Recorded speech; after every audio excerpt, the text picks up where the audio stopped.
I will now call the meeting to order at 7 p.m. here at Macadavic Place, St. George. Good evening and welcome to the February 2026 regular council meeting for Eastern Charlotte Council. I welcome all those that are attending here tonight and those that are watching us on television. I want to thank CHCO for being here tonight, and Florence Mitchell's in the back, and Vicki Hogarth is actually doing the camera tonight. Last week, folks, Canada went into mourning with the mass shooting at Tumbler Ridge Secondary School in British Columbia. 5 children and their teacher were murdered, and 27 others were injured. Our nation is in shock. Please join me in a moment of silence for the victims of Tumbler Ridge of the Census Act, along with their families who forever will be grieving.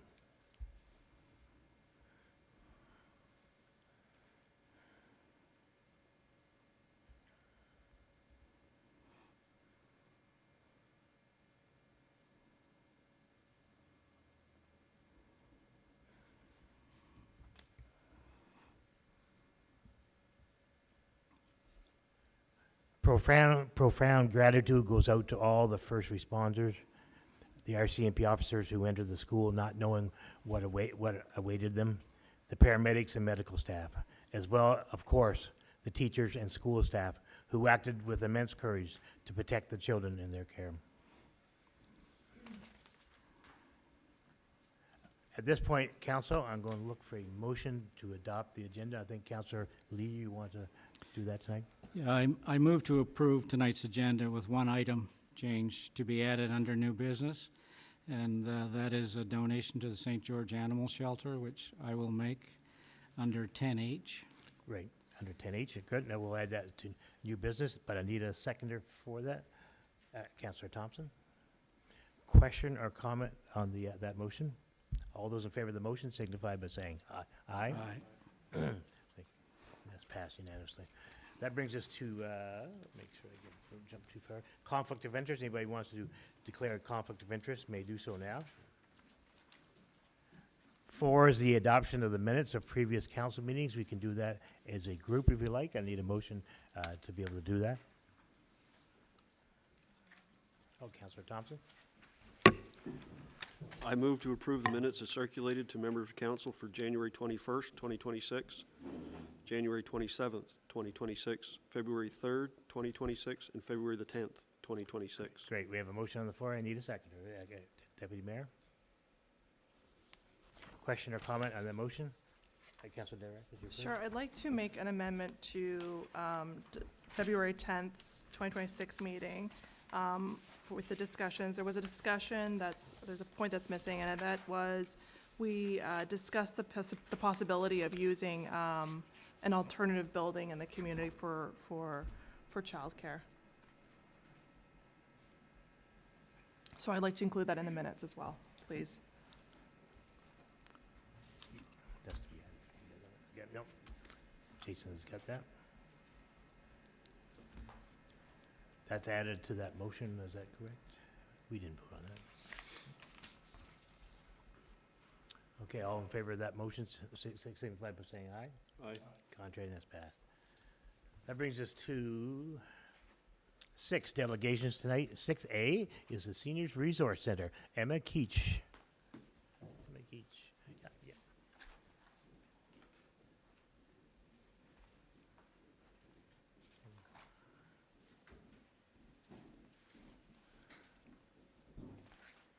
Hello there, my name is Emma Keach. Hi. I was here a couple of years ago, so I just felt it was time to come back and give you an update on what our Charlotte County Seniors Resource Centre Nursing Home Without Walls has been up to. So just to remind you, on November 1st in 2023, the Resource Centre officially began operations under Passamaquoddy Lodge as part of our Nursing Home Without Walls program. We're funded through social development.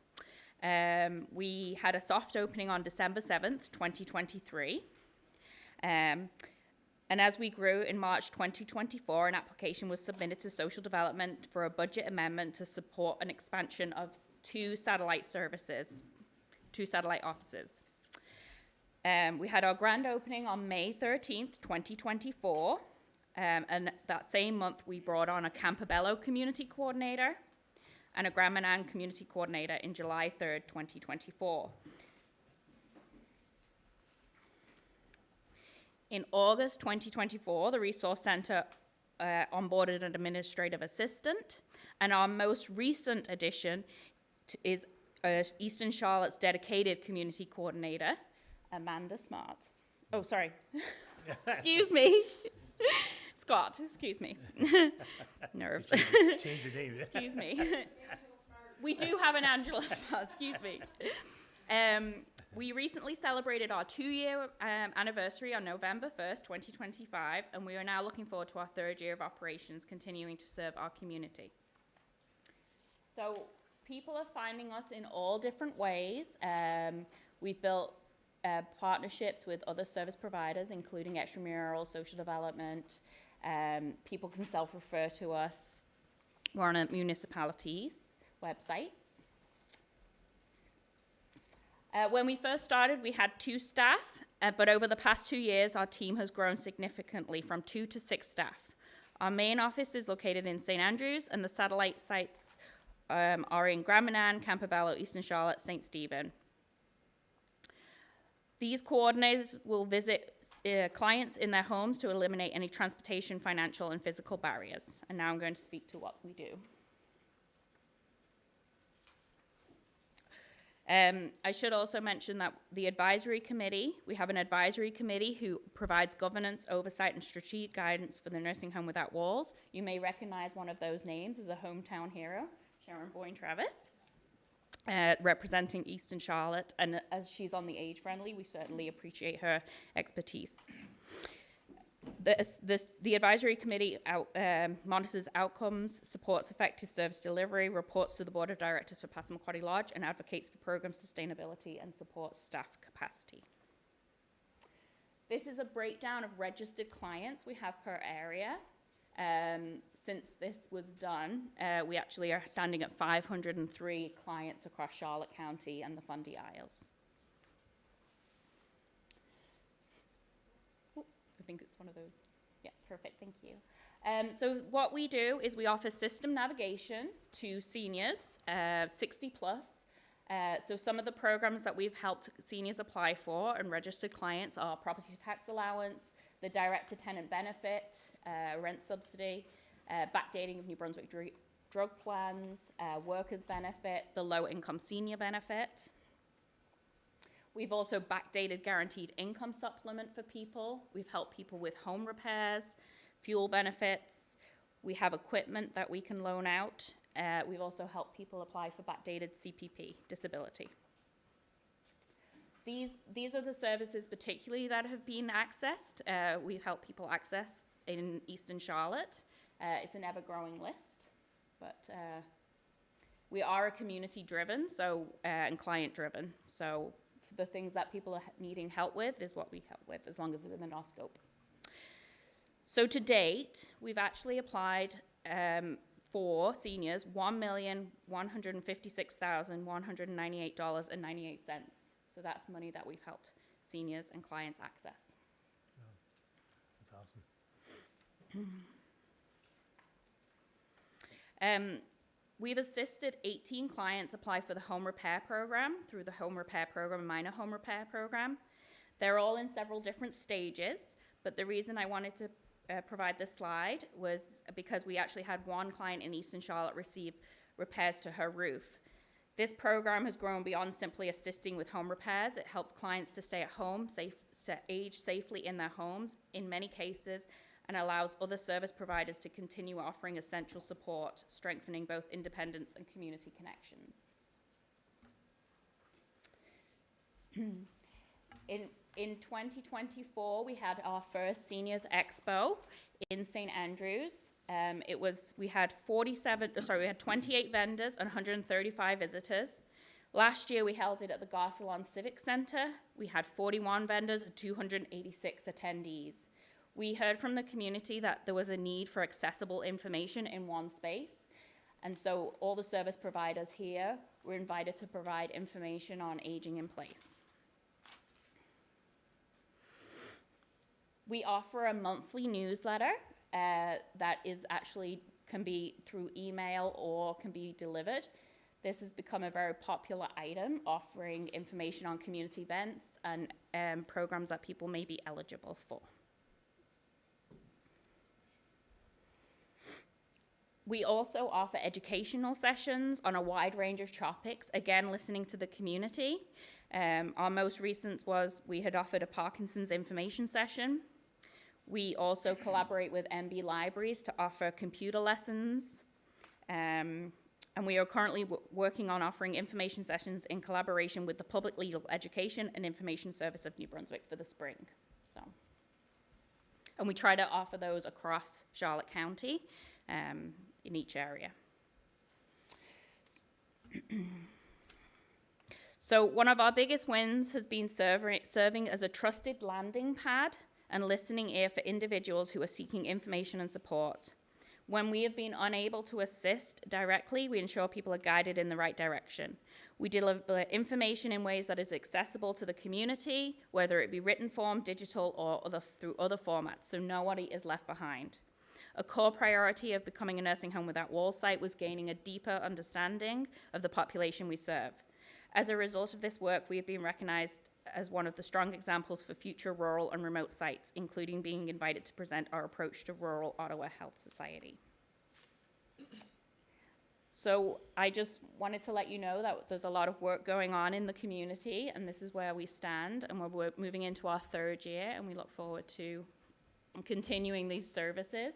We did just sign a 5-year contract with social development, so we're 1 year in, so we have 4 years left, but the biggest news is that we do have a dedicated community coordinator in Eastern Charlotte. So, thank you for listening. Before you go, I'm just going to ask council if they had any questions or comments. So, I want to thank you very much for coming in. Oh, I should look to my left.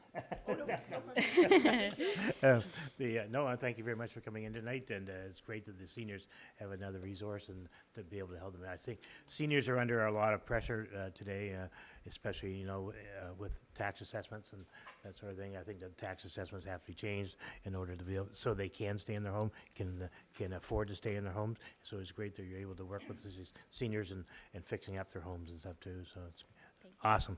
Thank you. Thank you, Amanda Scott, for being here. Thank you. Thank you. At this point, I'll call on Jordan Holmes for the night market.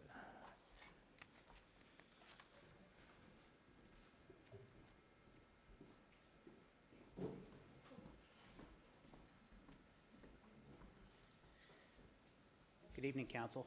Oh, move a little closer here. Yes, that's right. Good evening, Council. I'm Jordan Holmes. I'm here to talk about the Eastern Charlotte Night Market. We formed the night market kind of as a response to the development that was happening in Riverside Park. It's my understanding that one of the goals of building the pavilion at Riverside Park was kind of keeping markets in mind. So we sort of formed the night market in part, thinking in partnership with the municipality. And the idea was to essentially work with the municipality to develop these markets. So as you can see, we have our board up here. So we wanted to keep a tight 5-member board just to kind of keep us agile, but with enough membership that we're able to kind of keep succession. As you can see now, we have 3 members, myself, the president, our treasurer, Sue Guthrie, who is here with me tonight, and Jennifer Martin, who joined us just about a month after we started kind of putting the markets together. Go on the next slide. So here are our core objectives. Now, kind of the main one here is we really want to encourage local spending. We're hoping to kind of encourage farmers, craftspeople, everyone you kind of see listed there, to build their businesses here and bring their products here, make them available for residents. You know, and it kind of has the added benefit of creating a recreational activity that anyone can attend. There are really no barriers. A couple of sort of secondary elements to our market here. We're trying to create opportunities for people that want to build skills working with the community. So just as an example, at our earlier markets, we had members of the Fundy Middle High School grad class come and volunteer with us. So the idea was to just have them sell tickets and greet guests as they're coming in, help us with tracking information like visitorship. And in that process, working with the Fundy Middle High grad class, we also went into an agreement with them to essentially share proceeds from ticket sales, and we had some beverage sales as well. So the idea was we split whatever earnings we get from those activities. Yeah, and then really just to kind of offer those sort of volunteer and employment opportunities for other individuals in the community. Yeah, so we've got a little bit of, I mean, we've only been running for a few months here, but we've got a few stats. So last year we held a total of 3 markets, keeping in mind we only started really in earnest in October. Now, we didn't really track the visitorship on our October 24 market, which was kind of our first standalone market. I estimate roughly 300 guests. Could be more, hard to say. We also tracked how many people responded to our public event on Facebook that we have posted every time we have a market. So basically what I would do is I would just go and look how many people responded interested or going to our event. So as you can kind of see, November 13, the numbers are a lot closer. We were expecting close to 400. We got just shy of 400 people coming through. And literally all we're doing, we have someone with a clicker. They just click every time someone comes through. So there's definitely margin of error with that. In that process of tracking our stats, we're also looking at things that could be impediments to visitorship and things that could be benefits. So,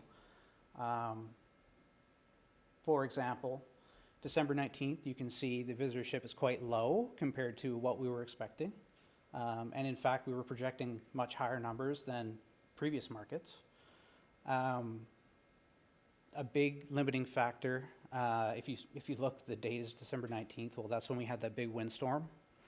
We actually had to move the market indoors for the first time. That put us in a bit of a bind. And naturally, I think we had just over 100 visitors that night, which I think is still impressive considering it was like 100 kilometer per hour gusts that night. So we're trying to keep track of our metrics, and this is really just a useful tourism tool.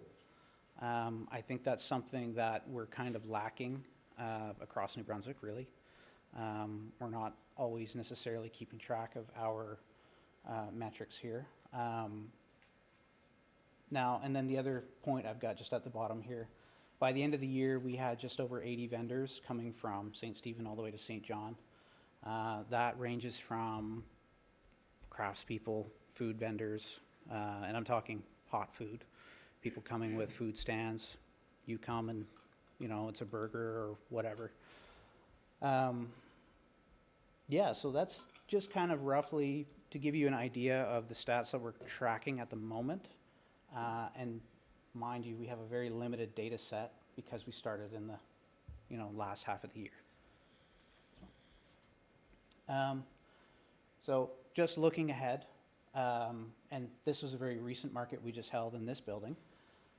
So this past Friday, we had over 30 vendors signed up. I think we only lost 2 that night, which is actually really impressive considering how many people bail last minute typically. So yeah, I think we had 31 in total. 2 hot food vendors that have I think, started to become very well-liked, and I think people are starting to expect them to come. So a gentleman by the name of Jay Wilson, he runs something called Port City Smokers. Basically, he has smoked barbecue. He does like mac and cheese and smash burgers, stuff like that. He comes all the way from St. John. And then we have Carrie McGregor, who is coming from St. Stephen.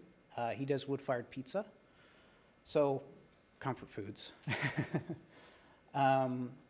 We did have some live music just on the stage behind you. So Sarah Lafferty came in. She's a teacher at the Blacks Harbor School, and she came and played her violin. And we actually had her in December as well. We had some technical difficulties then, but this time I think things went a little smoother for her. And this is kind of the trend that we want to keep with future markets. You know, especially in the summertime, I can see when we're down in Riverside Park, you know, we're in the pavilion, and up in the bandstand is one of the many local talents coming to perform. Yeah, and then another thing that has been a mainstay of our market, the door prizes and fundraising initiatives. So typically a door prize would be, we get the vendors together, each one puts in an item, and we collect names at the door. We don't always get everybody, unfortunately, but everyone that comes through, we get their name and number, and then at the end of the night, we draw a name, and someone wins a whole bunch of free goodies.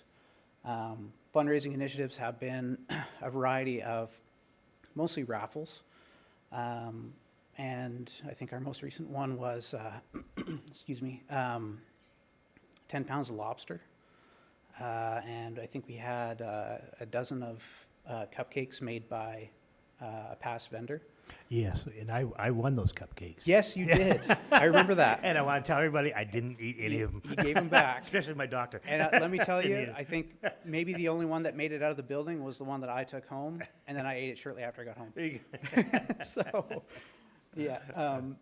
Yeah, but I think what we did there was we had two separate tickets we were selling for that, because it was kind of weird to put them together.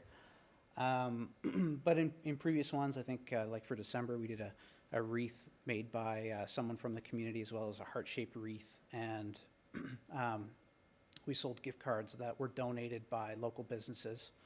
I think Home Hardware and the drugstores and Subway, and I think there were a few other ones.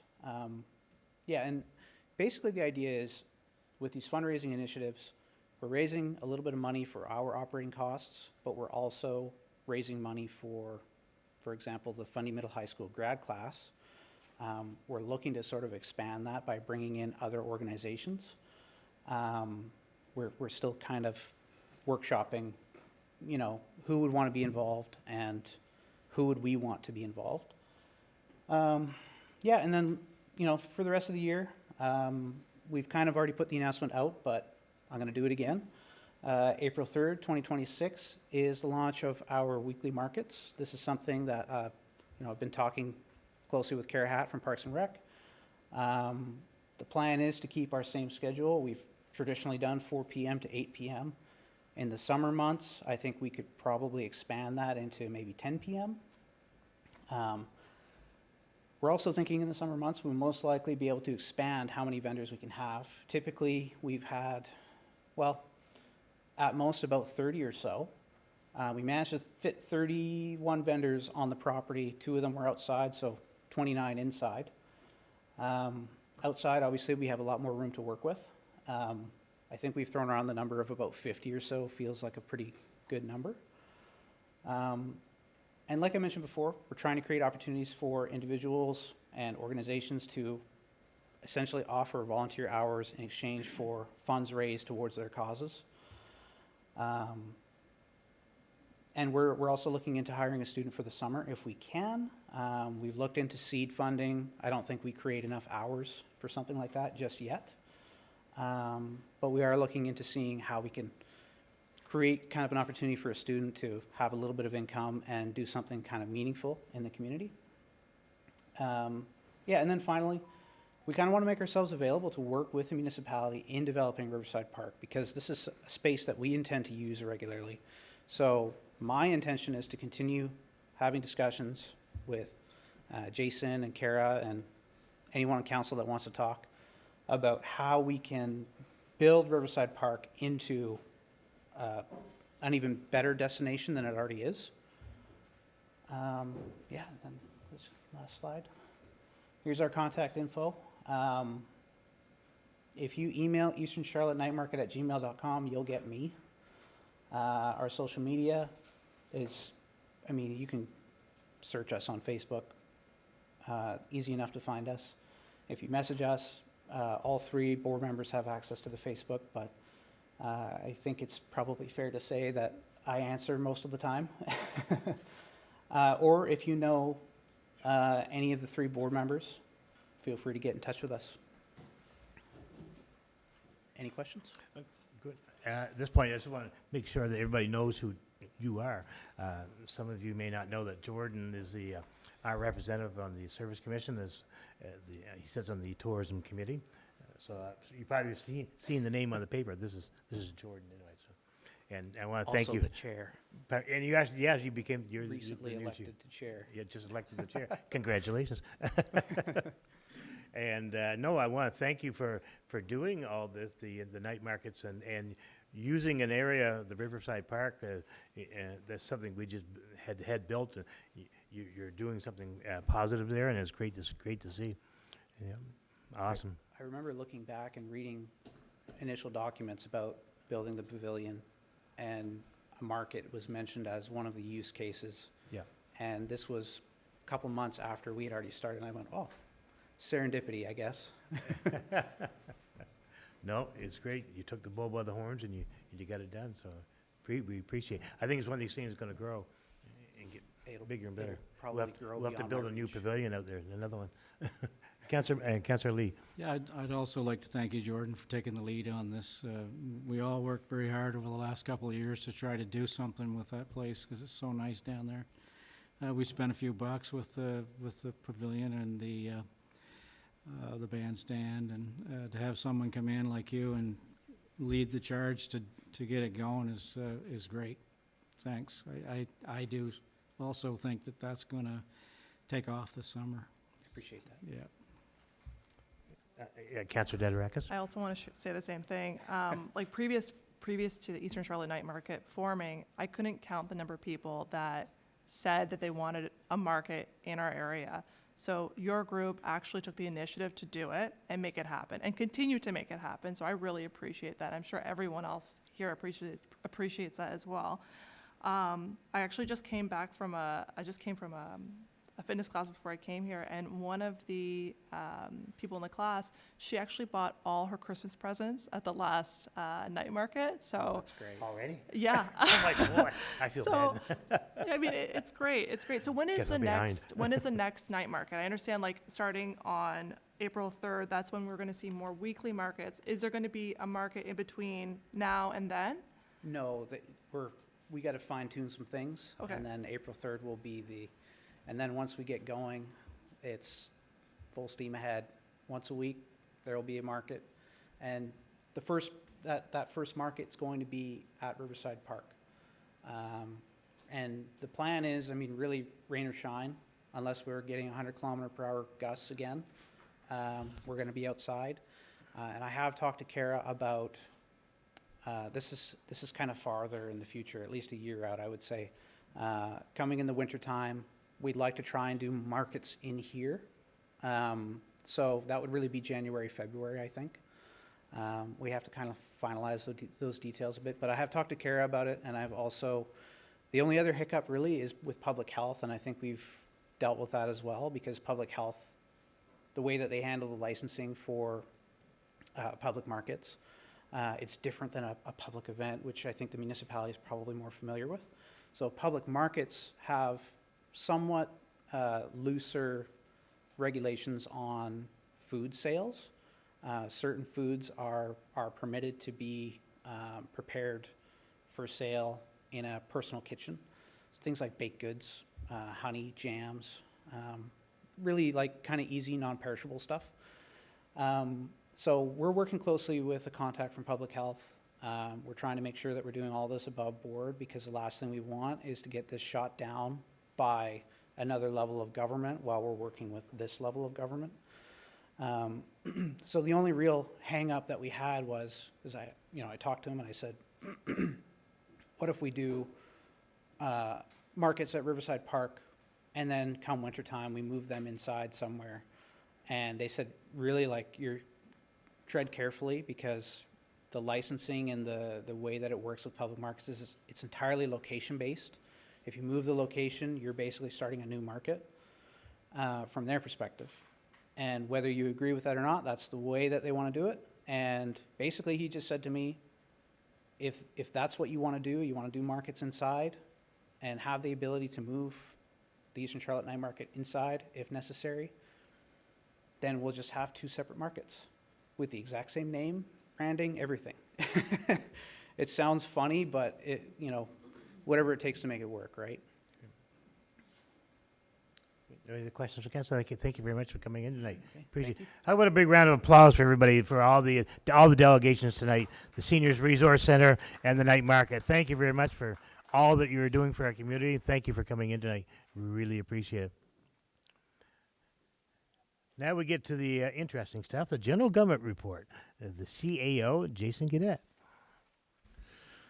Thank you, Your Worship. The General Government Report for the month of January 2026 for finance and HR related. Erica Gagne has been hired for the role of the Administrative Assistant and is starting with us. She started now, but she started January the 17th.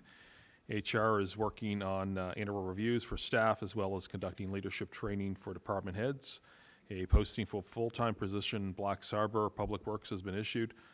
The financial auditors are expected to be on site in early March, and we're working on a replacement of an accountant for Mark Porter, who is scheduled to retire after many years. I think Mark Porter has been involved in municipal accounting since the mid-1980s, so he's retiring this year, and we are working on a replacement for him. Water and wastewater. The water exploration envelope has received EIA comments from the province, now awaiting permission to use Crown Reserve Road. I think we're finally ironing that out. It's been a while.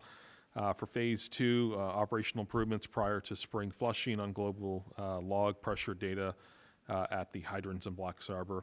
For the Phase 2B water system renewals, OnGlobe expects to provide the council with a report on replacement cost, and we'll schedule a meeting once completed for next steps, and I think we'll probably get that this week with the replacement cost. So, meeting with foremen on wastewater initiatives for this year, such as sewage lift station upgrades in St. George and adding online flow meters to wastewater in Blacks Harbor. Childcare, the tender on the proposed new childcare building closed on January the 28th. And all 8 pre-qualified contractors submitted a bid, with the lowest bid being at $2.38 million. The project is currently under review, and we're waiting final decision on the level of financial support from the provincial government. While early discussions with the province, a funding model of nearly a 3-way split of 33% was part of the early discussions. After tendering was completed, the final construction cost was provided to the province, and the allocation of funding changed to 30%, 30% for the feds, 17% for the province, and the remaining 53% for the municipality. So that would leave the municipality being at $1.3 million. So it's a big difference going from the province commitment of 33% or higher down to just 17%. Additional cost would be for short-term borrowing to cover the financing of the project as well. An application for the Capital Borrowing Board would be required if we were to proceed with that. I think we may just have the tendering documents on for the March Council's meeting in March. Public Works working through winter snow removal and several breakdown and repairs. Installation and electrical work is being completed on the Blacks Harbor Works building. We will be able to move in once completed. Still awaiting delivery of the 2 vehicles. I'm not sure about Ford, but we ordered these Ford trucks in October, and now they're saying they're going to be scheduled to be here in March. So there's a 6-month delay in ordering new Ford F-150s. Parks and Recreation repairs repairs were required on the condenser for the arena. Repairs were scheduled for the exterior windows in February, with several windows having been missing or panes or being cracked. We're still awaiting project report application for the retrofit of the ice plant as per the 2023 boiler inspector report, and this work is currently is with Silk Stevens here in St. George. Staff will be meeting to review actions for recreation sites for the spring-summer schedule. Call out has been made for local photographers to submit photographs for next year, over the next few months for next year's calendar 2027. In addition, in addition to local photos in the calendar, will provide important dates such as garbage pickup, recycle weeks as well. Housing and Development, Project Village Housing is restarting work on Willow Court and have been asked to submit building permits for Lewis Connors Lane to have that administrative work started to avoid any further delays.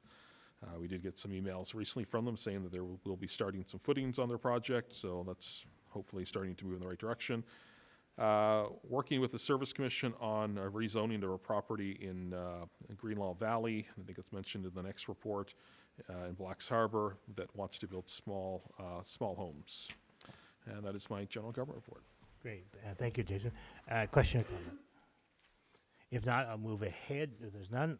The reports of the Southwest New Brunswick Service Commission, and I'll go to Jason again on this.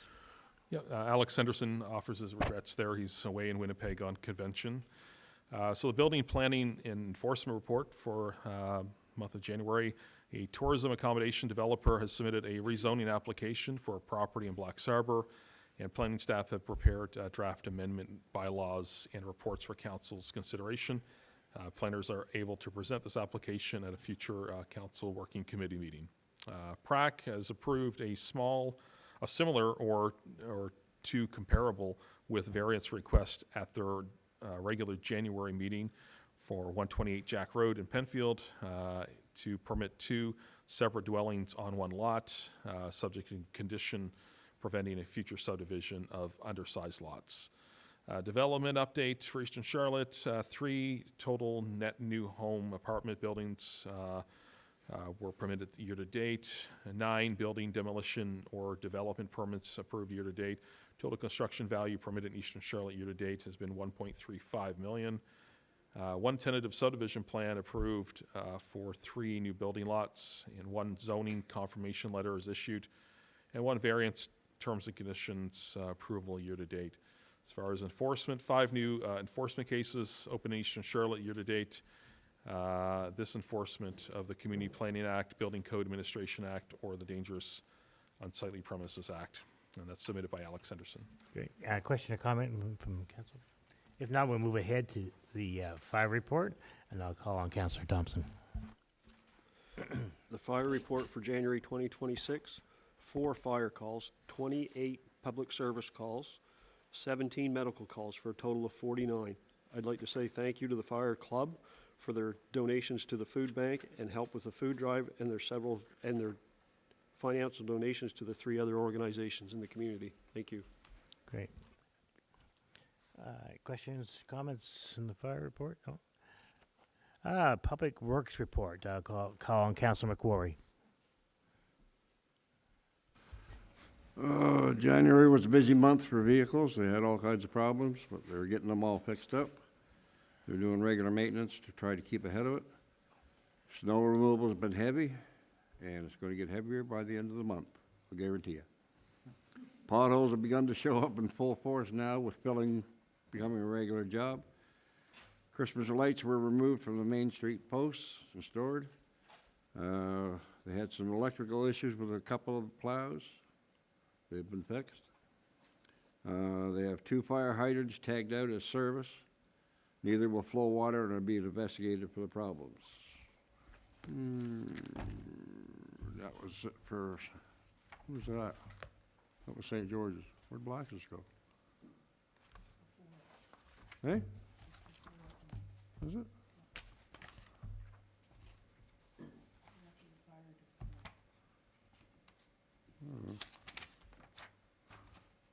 I'd lose my head if it wasn't attached to somebody. Oh, there we go. Councilor McCory, you've had a busy couple months, so we all understand that you've been doing a lot of plowing. Yeah, I need time off. Public Works, doing regular checks of water and the wastewater treatment system. Sewer lagoon and pond number 1 and blower number 1. Overload relay for the motor was tripping out and had it replaced, and it's working fine now. Fire hydrant diffusers and adapters have arrived and fitted to monitor flow rate and PSI for the flushing program in the spring. Sewer service at Glenny Court was needed. Public Works had the line flushed and followed up with a camera report. Snow plowing and sanding the hills is going to be ongoing. Storm drain maintenance involves keeping the drains open is ongoing. Cold mix applied to potholes and streets where needed is ongoing. Back window on the 1-ton needed service. Switch are short in wire as they stop working. 3-ton truck welding on the screen for the dump box and installed the screen and the backup lights. Garbage truck passed inspection, MVI inspection, but still needs a little work on other things.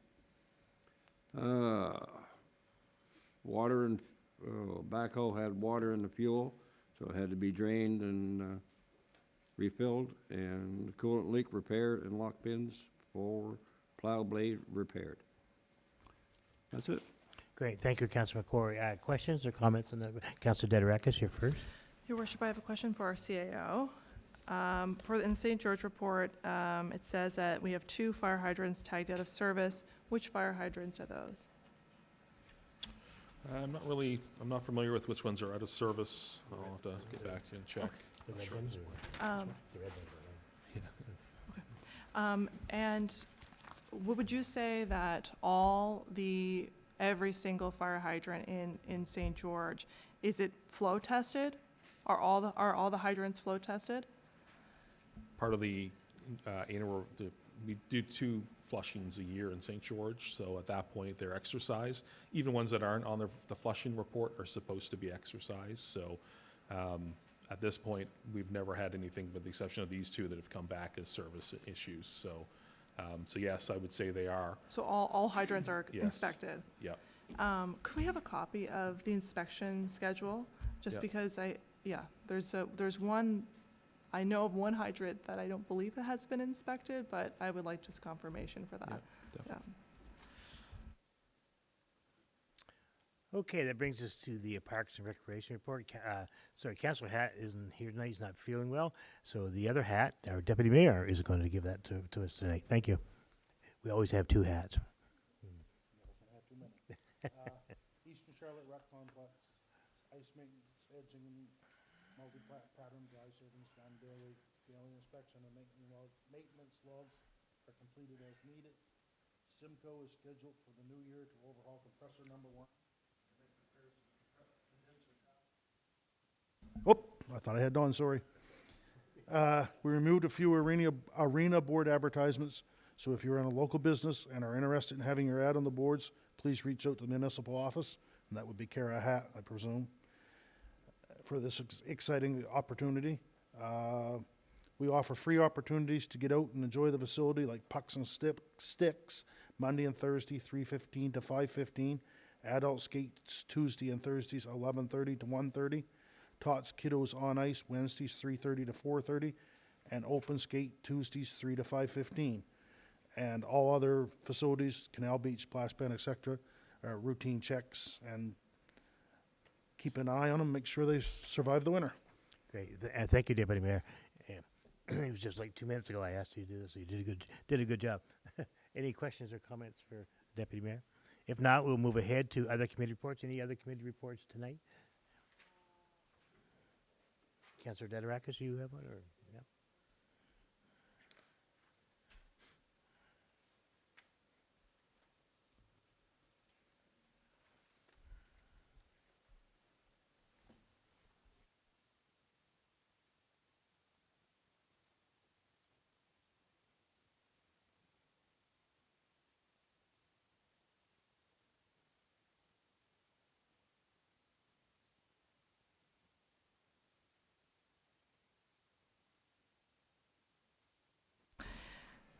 All right, so the Age-Friendly Committee has welcomed 2 new members, Lisa Hunter from the RCMP and Bob Wright.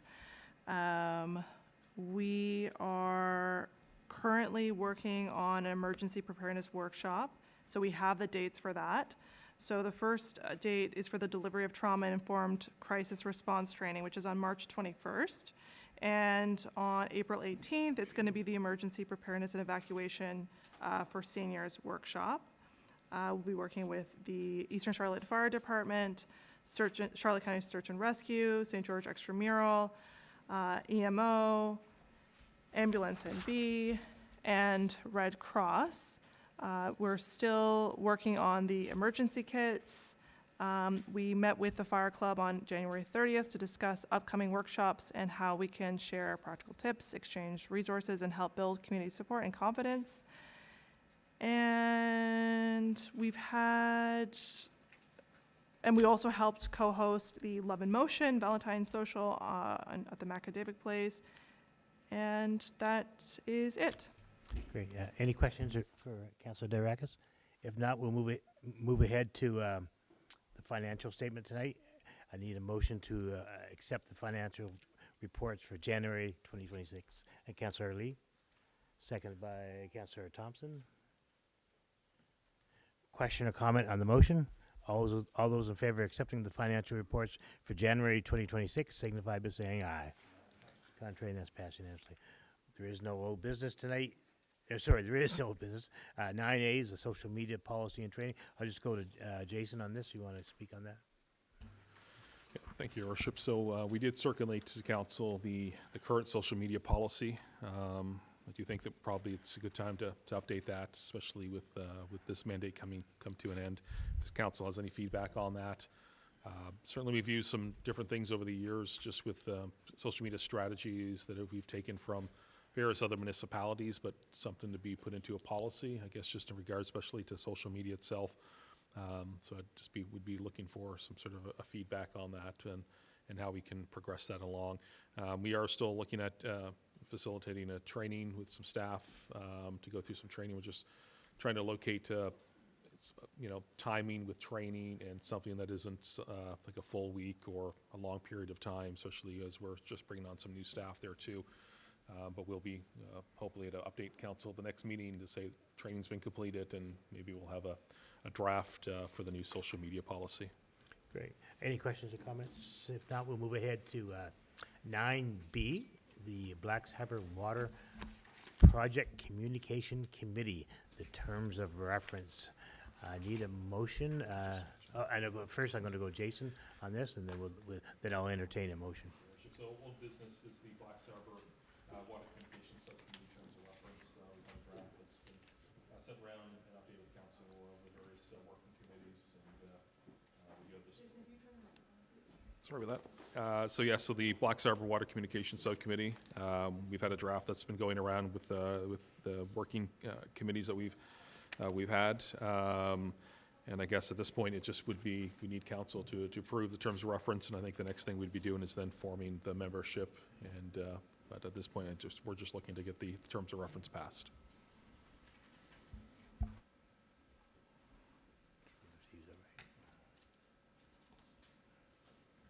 Okay, Blacks Harbor, okay. At this point, council, I'm looking for a motion.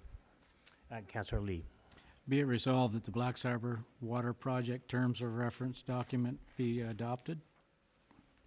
We have a motion on the floor, seconded by Deputy Mayor. Question or comment on the motion? Yeah, Councilor Tidd, you're first. Just for reference, so we're going to be putting out application for the membership, correct? Thanks.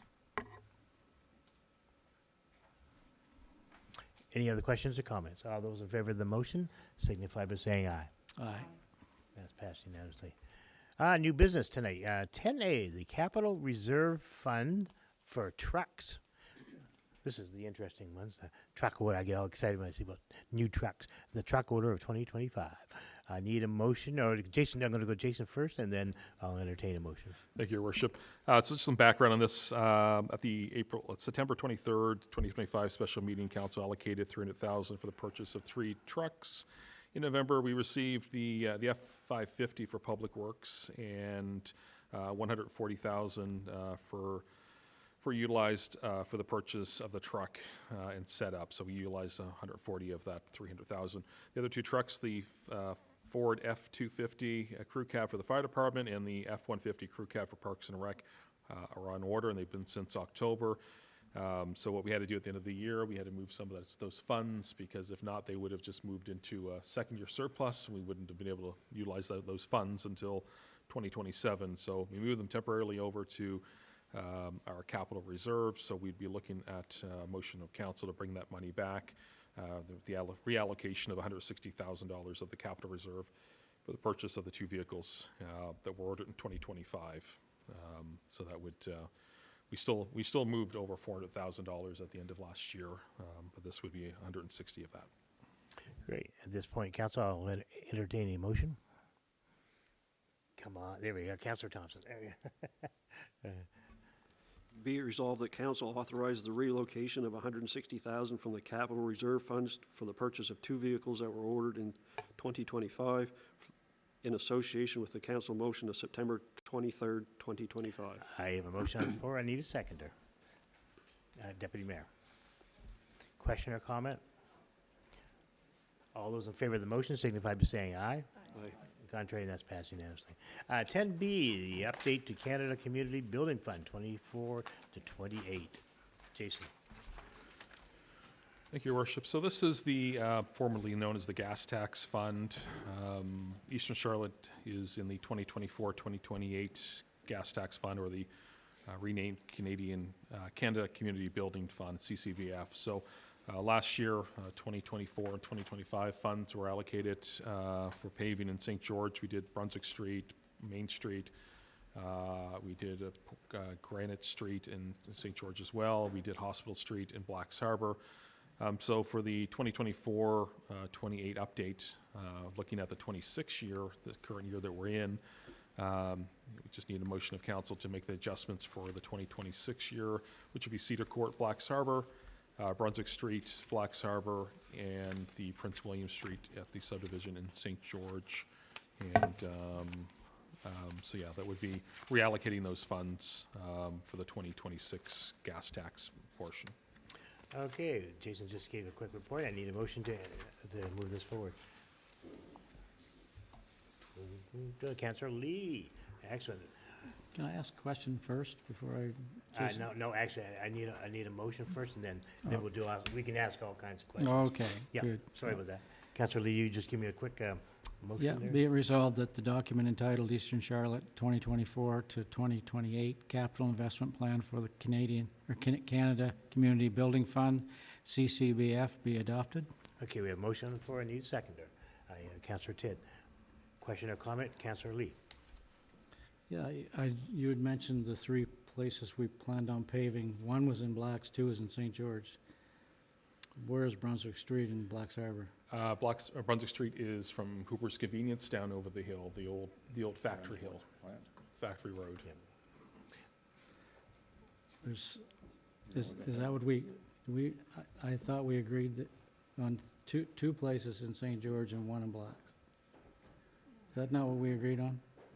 I don't know how that got yeah. changed, but. Yeah, it's always been because we did Brunswick Street last year over by the store. But if you remember when we were having the meeting, you and I stopped you and asked you to clarify that, and it went back to 2 places in St. George and 1 in Blacks. I don't know, maybe I'm mistaken. I don't Someone recall. else could. Because we quoted out last year, we would have quoted out certain streets that would have been in the schedule for paving, and really the only one we have left that's on the list as of right now would be the court subdivision, Prince William. That's it for St. George? Yep. We don't, there's nothing else that needs to be paved there? Nothing that's going to be quoted, that's been quoted as of last year. So we have Carlton Street as well. I think Carlton Street's still on there for 2027, the Carlton Street extension, so. Okay. Any other questions? Good questions, Councilor? I'll make a comment. Yeah, Councilor- because I was Councilor also. Delarakis, you're Sure, next. I was also under the impression that,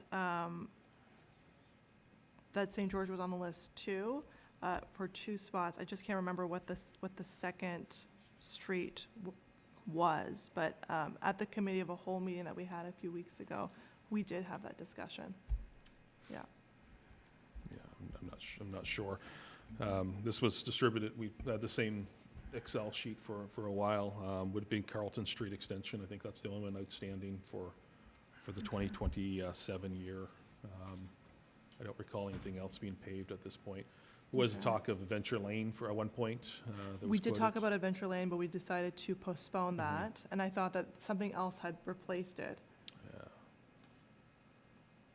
Yeah, I'm not, Can I speak? Yeah, Councilor I McCain. thought Alexa had made a Councilor comment at Councilor one, Delarakis, yeah. Sorry. or, sorry, Councilor Dederakis, sorry about that, had made a comment at one of the meetings, a street that you wanted paved at one point. I'm not sure, because we don't have the information in front of us, but is there, or do we have it? Should- Is it in here? Okay. you guys have that, right? Where is it, Terry? What do you want to do with the question?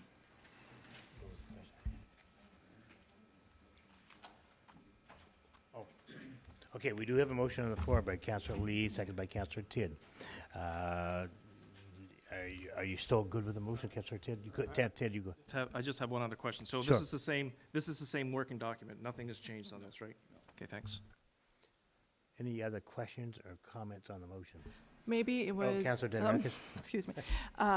We did also talk about, with the pipe that burst on Brunswick Street, I remember we also had talked about patching that over. So maybe this is where the confusion lies. But this is not part of this. There's still plans to pave that over this spring, correct? Yeah, okay. That's up Perfect. there by the school, you mean? Yep, gotcha. I think the bumps by the school is a good idea. It slows down the school. Not good for your car. Okay, we have a motion on the floor. Any other questions or comments?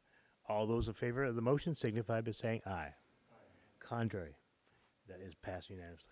Good. 10C, draft bylaw EC dash 03-26, the amendment to bylaw EC dash 03, remuneration of, I always have trouble with that word, remuneration of council. Jason, would you like to speak on this first? Thank you, Worship. So this is an amendment to bylaw EC 03, which is the bylaw respecting the remuneration of council. This amendment has just one section in it. It'll be under the remuneration of council. The salaries and allowance will be paid bi-weekly for all members. I think there was, within the bylaw itself, there was some sections that were showing that mayor and deputy mayor were paid on a different schedule than regular councilors. So this will put all members on a bi-weekly payment schedule. That's the key. That's how to say that word. You say it fast. Okay, I'll entertain a motion. Sorry, Deputy Mayor. And the motion is, Be it resolved that council accept the first reading by title only of the amendment bylaw EC 03, remuneration of council. Mm. good, it's not just me. Okay, we have a motion on the floor. I need a seconder. Oh, Councilor Thompson, thank you. Question or comment on the motion? Yeah, Councilor Tidd, yeah. So this, of my understanding with the new payroll system that we have in place by talking to our HR, this is going to make it a lot easier for them too, because of the way it's set up. Yes. And just to reiterate that, just for the audience, it doesn't mean any difference in pay for counselors sitting around this table. It just means the way it's being paid out, correct? Thanks. I'm glad you clarified that. Yeah. Good. Any other questions? If not, all those in favor of the motion signify by saying aye. Good. And that's passed unanimously. Okay, second reading is next, and you want to speak on this? Yes, Your Worship. So this will be bylaw number EC-0326. bylaw amendment EC-03, a bylaw respecting the remuneration of council for Eastern Charlotte. So this will be, we're looking for a second and a full reading. So just for council and residents' sake, we do have copies that will be at the municipal office as well as available in draft form on the website. So we'll be looking for a second reading. Great. Second reading. So council, what's your wish?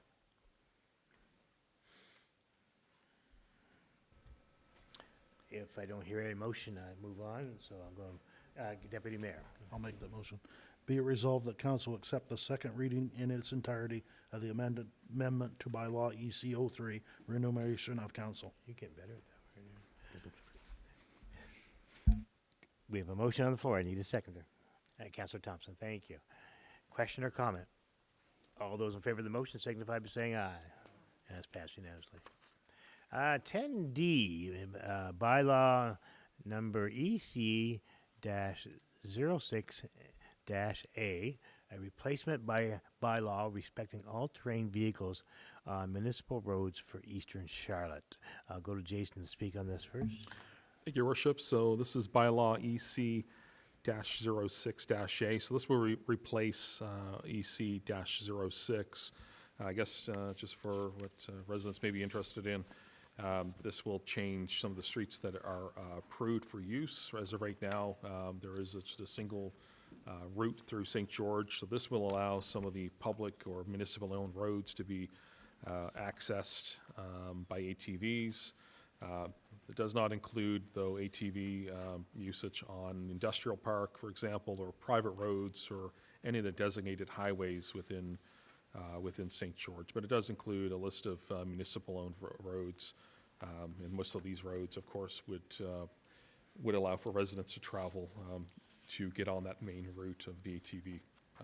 So the ATV Federation would still require a HUP to access any of the provincial roads, highway usage permit. They'll have to seek that, and if it is granted, then they can pass that on to the membership, because the requirements are all still here, that you must have an ATV that has proper insurance, they have a membership with Quad NB, and so all those requirements are still there and properly registered as well.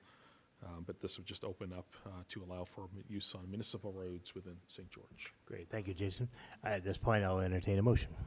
I'll do Deputy that. Mayor, you're first.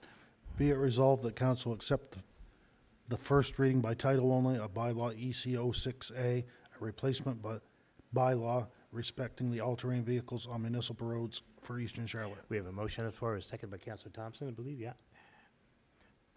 Okay, question or comment? Deputy Mayor, do you want to comment further on this, or is there anything else you'd like to add to it?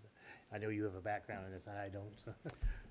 As Jason mentioned, there's going to be two other streets we'll apply for once this comes through to get us as far as the Day Adventure Center, now the Macadavic Drive or Adventure Lane, excuse me, and as far as the Irvin, but those will come after these ones come through, so that comes through the Federation and the province.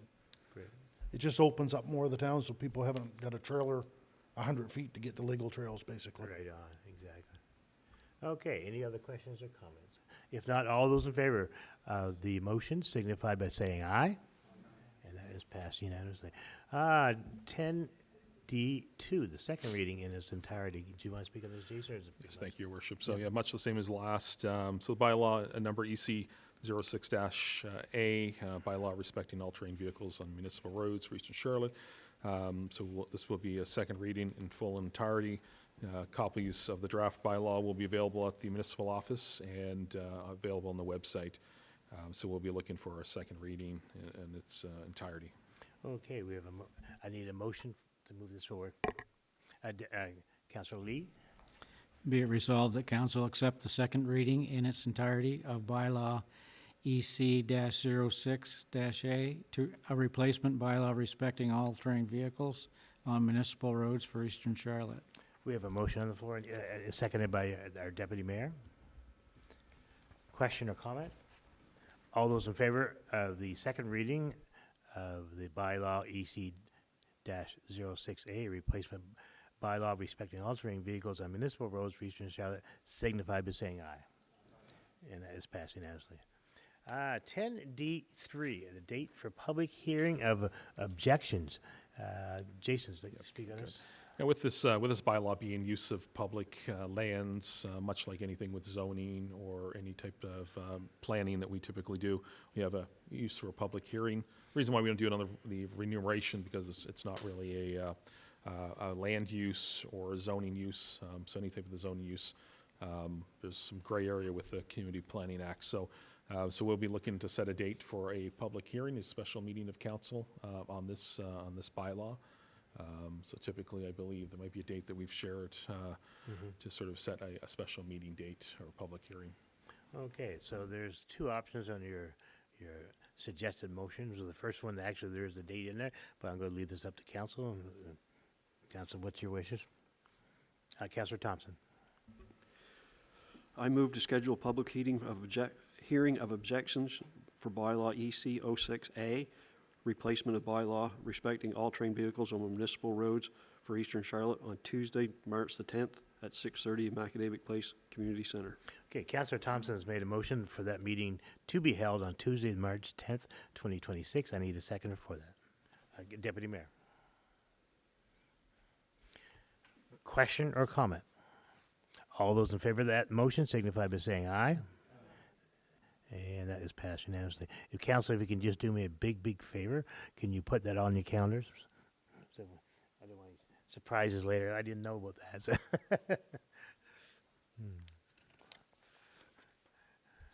10Es, awards of the RFQ 2025-008, the demolition and removal of buildings and debris for 160 Back Bay Loop Road, Back Bay, New Brunswick, PID 15009236, pertaining to dangerous and unsightly premises. Jason, would you like to speak on that first? Thank you, Worship. So this is a request for proposal that we put out for the demolition. There was an order for demolition put on this property, and that being property 15009236, and that's on the 160 Back Bay Loop Road in Back Bay. So we did receive three proposals, one from Caltech Construction for $4,749, one from Utopia Groundworks for $7,960, one from 765373 New Brunswick Inc., also known as Spear Construction, for $13,899. All quotations include the supply and labor and equipment, material, and services necessary to complete the demolition and removal of buildings and debris. As part of this demolition, and as advised with the RFQ, the successful contractor must make contact with the Department of Environment due to the property being of the remediation sites management program. So the province has already had interest in this, and we'll be working with the contractor to mitigate the problems that are there. It's my recommendation that we accept the lowest quote on this, provided by Caltech Construction for $4,749. And then when it's done, once this work is actually completed, we do send out to that landowner, we send out 2 different invoices, final statements that must be paid, and after that, we will then approach the province to be refunded, reimbursed for the demolition. So that will not be, it's not a new spending, it's just more of a clearing that we typically do. We've done in the past, so we'll just be looking for a motion to move forward. Council. It's in your hands, Council. Councilor Lee. Okay. Be it resolved that council award the contract for tender 2025-08 demolition and removal of buildings and debris for 160 Back Bay Loop Road, Back Bay, New Brunswick, PID number 15009236, pertaining to dangerous and unsightly premises, to Caltech Construction for the amount of $4,749. We have a motion on the floor by Councilor Lee. I need a seconder for that. Councilor Thompson. Since that is down your way. Question or comment? Anything you want to say, Councilor Thompson, since it's down your way? No? Okay, all those in favor of the motion signify by saying aye. Aye. And that is passed unanimously. 10F, lease agreement for the upper floor of the St. George Post Office. Jason. Thank you, Your Worship. So, something we've talked about for the last little while is to secure a lease with the upper floor of the post office in St. George. There is office space that's up there. So with Lake City Properties, that are the owners of that property and landlord for the post office downstairs. So the upstairs, we'll be looking, I think we distributed the copy of the lease. Be a one-year lease for $800 per month. And so we'll be looking for council to either move ahead with this or not. I guess the main reason for doing this is that we are at capacity with the current municipal office in St. George. Right now, our HR is using sort of the boardroom area, the meeting area. So we really could find a space. All of our non-forward staff would be located there. So much like our treasurer and our assistant treasurer that's upstairs at this time. So we'd be relocating them there. Great. Council? Councilor Dedorakis? Motion. No, I just saw your hand move. So I figured- No, I'll make the motion. Be it resolved that council approve and authorize the execution of the lease agreement between Eastern Charlotte Lake City Properties Incorporated for the property located on 23 Portage Street, St. George, upper level of the post office, for a term of 1 year commencing on March 1st, 2026, and ending on February 29th, 2027, under the terms and conditions as presented in the agreement. Okay, we have a motion on the floor by Councilor Dedorakis. I need a seconder for that. Councilor Tidd. Question or comment on the Yeah, motion? just- Councilor Dedorakis, you're first. So just out of curiosity, how many offices are there upstairs? You could do 4, no problem. You could probably do more than that. It's just there's some bigger rooms that are upstairs, as well as a kitchen, full bathroom, oddly enough, and also allows us to use the basement storage as well. That's what we're looking for. We do have some old records in Black's Harbor in a shed that's unheated or anything. Trying to bring those into St. George, and really we don't have any storage in the main office now, so would be having another benefit there as well. No other questions or comments? All those in favor of the motion signify by saying aye. And that's passed unanimously. Okay, council, that brings us to 10G, Code of Conduct complaint. I'm going to take this one to the deputy mayor. Thank you, Mr. Mayor. Mr. Mayor, fellow councilors, as deputy mayor, I have been tasked with chairing the following code of conduct complaint. I will allow the complainant to read their letter if they so choose, and I believe they do. And having assured said letter meets all the requirements needed for a complaint, then we will have the mayor give his defense reaction before he is asked to leave the room before we debate. No, that's my Oh. I'll make that declaration. Okay. That's all right. Yeah, you do good. Before he volunteers to leave the room. So There you go. if the complainant would read their letter, please.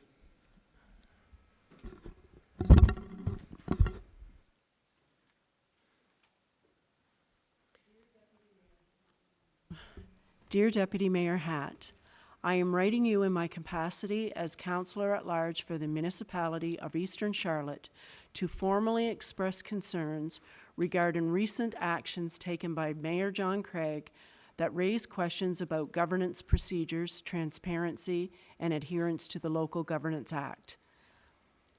It was recently brought to Council's attention that a document was signed by the mayor without prior knowledge, discussion, or approval of Council. As you are aware, matters of this nature fall within Council's collective authority, and decisions with the municipal implications are expected to be reviewed and approved through the appropriate Council process. Council became aware of this matter only after it was reported publicly through a CBC News article. Situations of this nature place Council in a difficult position, as members are unable to respond accurately to public concerns and may receive negative feedback regarding decisions or actions of which they had no prior knowledge. This not only undermines established government protocols, but also affects public confidence and creates the appearance of a lack of transparency within the municipality. While the mayor subsequently acknowledged the matter to Council, the situation reflects a broader concern regarding decision-making occurring outside of Council's oversight. This issue is particularly concerning considering previous instances where council have been informed after actions have already been taken. Further, during a council meeting held on February 10th, 2026, when I raised this matter in my role as an elected representative seeking clarity and accountability, the mayor responded in a manner that I believe was inappropriate for public forum and inconsistent with the respectful and professional conduct expected within council. To make statements to a councillor that they are holier than thou and that I'm not perfect like you shows disrespect to any council member. Maintaining a respectful working environment is essential to effective governance and to setting a positive example for our community. In addition, I am requesting that a formal review be conducted regarding the mayor's attendance at the International Conference on Aquaculture, Fisheries, and Marine Biology held in Ottawa, November 25th, 2025. As this travel occurred on behalf of the municipality without prior council knowledge or approval, I respectfully request that council be provided with a full accounting of the purpose, authorization, and associated expenses to ensure transparency and compliance with municipal policies. The intent of this letter is not personal, but rather to uphold the standards of accountability, transparency, and collective decision-making required under the Local Governance Act and expected by the residents of Eastern Charlotte. I respectfully request that this letter be placed on the agenda for the council meeting so that council may review these concerns, clarify expectations regarding governance, procedures, and to ensure the appropriate safeguards are in place moving forward. Thank you for your attention to this matter and for your commitment to responsible and transparent municipal governance. Sincerely, Lisa McKay, Councillor at Large. Thank you, Councillor McKay. At this time, we'll allow the mayor to speak. Yeah. I'll take each instance separately, and I'll expand on them. First of all, I've got them in different order, but I'll take the trip to Ottawa in November. This was a trip that was paid for by the city of Campbell River, BC, and myself. The Campbell River, BC paid for the flight out, the hotels, and I paid for everything else on my own. There was nothing that the Eastern Charlotte paid for. Luckily, across, if anybody knows Ottawa, there's quite a few Tim Hortons in Ottawa, so luckily I just went across the street, and that's where I had most of my meals. A full financial disclosure was already filed with the CEO on return. He has that in his office. It was not a pleasure trip, as some of you, if anybody knows that I don't like flying. It was 3 days of work of lobbying MPs, along with Mayor Kermit Dahl with the city of Campbell River. As some of you may know or may not know, with the Trudeau government, they have plans on banning open net pens in British Columbia by June 30th, 2029. It was important that the MPs in Ottawa heard what effects this will have on local economies. I went because I want to ensure that the government doesn't do that on the East Coast. I was asked by City of Campbell River to go along because the City of Campbell River are going through a lot of stress at this point. It was them that approached me. They wanted a mayor from their coast and a mayor from the East Coast. I went there to make sure that, as I said, that the government doesn't do that on the East Coast. A mayor from each coast describing the importance of the aquaculture industry is to our communities. He spoke first to the MPs, describing how the First Nations were We're doing well right now. The suicide rate his area for the First Nations have gone down to almost zero because of the aquaculture industry. They're all working out there. They're afraid that things will go back to the way they were if the government, the federal government, doesn't change the way that what they plan on doing with these with these licenses. So I spoke on, when I was in Ottawa, on our area doing very well because of the aquaculture industry. The schools are doing well. Businesses are trying to expand. Churches, specifically the Catholic Church here, has done very, very well because of the aquaculture industry and the increase in tax dollars for our area. And the biggest thing that I spoke on was, and this is I think a lot of you should realize this, the young people in Eastern Charlotte get to stay home. They don't have to go out west to work because of the aquaculture industry.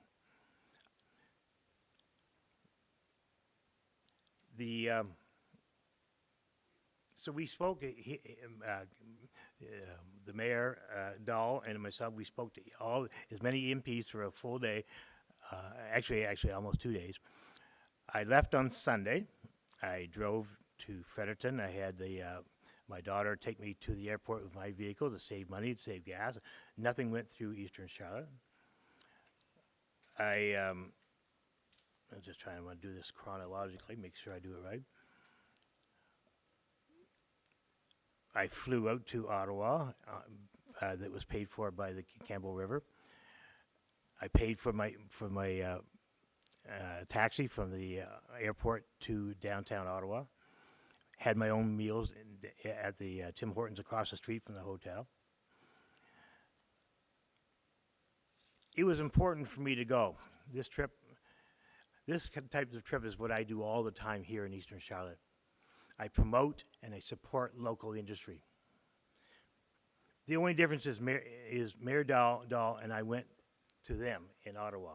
Instead of doing it here in this area, which I do all the time, I speak all the time in this area on local industry and businesses. That is what a mayor is supposed to do. If you want a mayor, that's what a mayor's got to do. He's got to stand up for local industry, for jobs and everything else. I did this on my own for 4 or 5 days because I was asked to go. I felt it was the right thing to do. Didn't cost any taxpayers money. It cost me money and the city of Campbell River. I don't report to council when I speak here in New Brunswick, and I don't believe I breached any policy, any bylaw or law by doing the same there. It's the same thing. I just did it out there, the same thing I do here, and I speak all the time, and you guys never get a report of where I am and what I'm doing.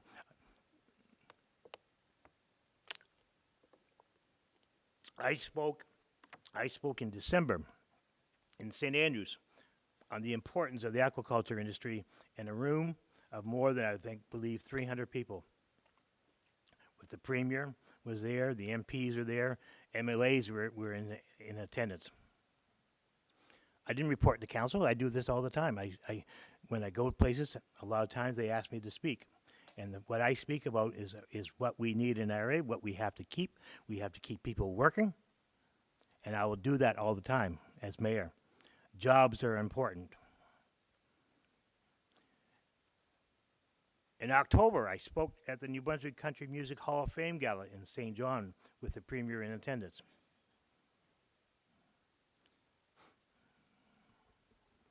Last fall, I spoke at the Wesleyan Church in Blacks Harbor, and I spoke I think, Jason, you were there at the service, and the Penfield Christ Church for their anniversaries. I speak all the time at different events all around. And a lot of times, like I said, when I get there, I'm asked to speak. Oh, the mayor's here. Would you like to say a few words? I don't report to council on that. I never have. I don't think many mayors do. Same thing I did out in Ottawa. I did the same thing. I went out there. There is no policy. There is no bylaw.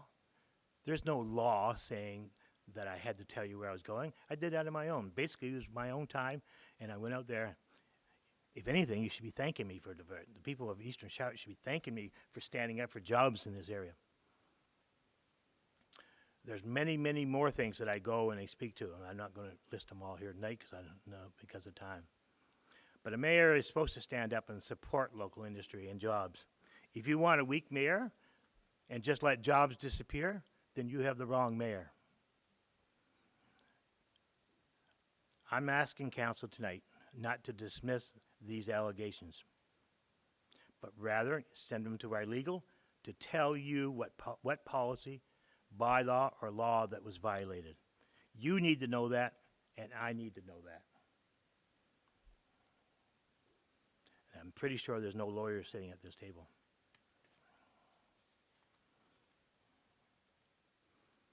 The aquaculture industry in this area needs our help. Anytime now, more is very important because of what's going on south of our border, our border, because of what's happening down there. We have to have strong leaders in our country to stand up for jobs, and that's what I did. And when I went to Ottawa, I did that for a few days in Ottawa. The second item, signing a letter of support for local industry that employs up to 500 full-time workers directly or indirectly in Eastern Charlotte without council knowing. Letters of support are very common by the mayor's office. And when this came across my desk from a local industry, I quickly signed it in my enthusiasm for protecting and supporting local jobs. At the time, I saw many mayors had supported the industry as well, including Fundy Shores right next to us. This industry is a great partner, allowing us to develop properties such as the Riverside Park, Eagle's Nest, Canal Beach. The same industry also installed a new clock at the arena at no charge. I firmly believe a mayor, as community leader, should always be defending local industry, local jobs, and all its citizens, and not be scared to step forward at every opportunity. I have done that, and I will continue to do that. Eastern Charlotte's jobs, New Brunswick's jobs, Canadian jobs, are since last year being threatened by neighbors to the south. Every job, directly or indirectly, are in danger of being stripped from our country since higher tariffs were imposed. We, and I say we, meaning Eastern Charlotte, have industries such as the softwood lumber, such as aquaculture, such as lobster, as your deputy mayor would know, that need our help as elected officials. By saying all this and putting all that aside, the issue at hand is this.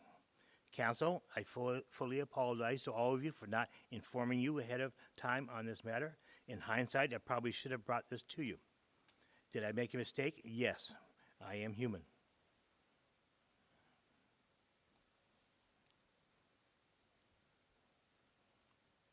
And I will remind everybody that the proposal that the industry put forward, that the province turned down the industry's proposal.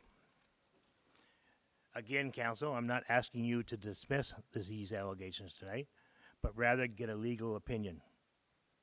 That is one of your top options to be able to do. So I and both, all of you know what policy or law that was broken. I need to know that, and you need to know that. The last item on here was the holier-than-thou comment. Yes, I probably should have never said that.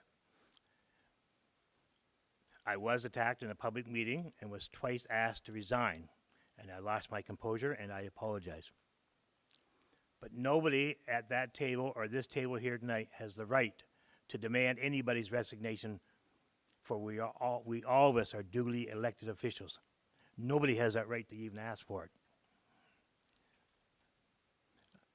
I want to remind council that at least 4 to 5 members of this council previously had code of conduct allegations against them, and not one was asked by me or anybody else to resign. Nobody was. You know the reason why? Is because you're not allowed to ask for anybody to resign, and I wouldn't allow it. I would never allow it, and it never happened to 4 or 5 of you as well.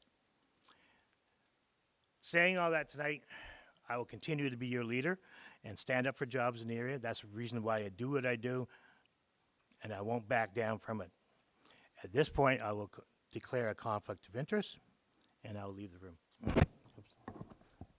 Oops, before I go, I'll give you this. You know, Thank you.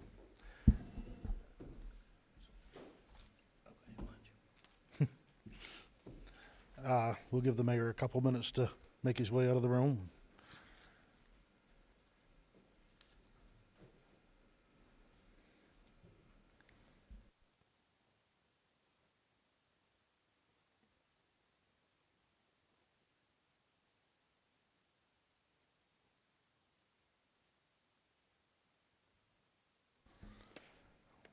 Well,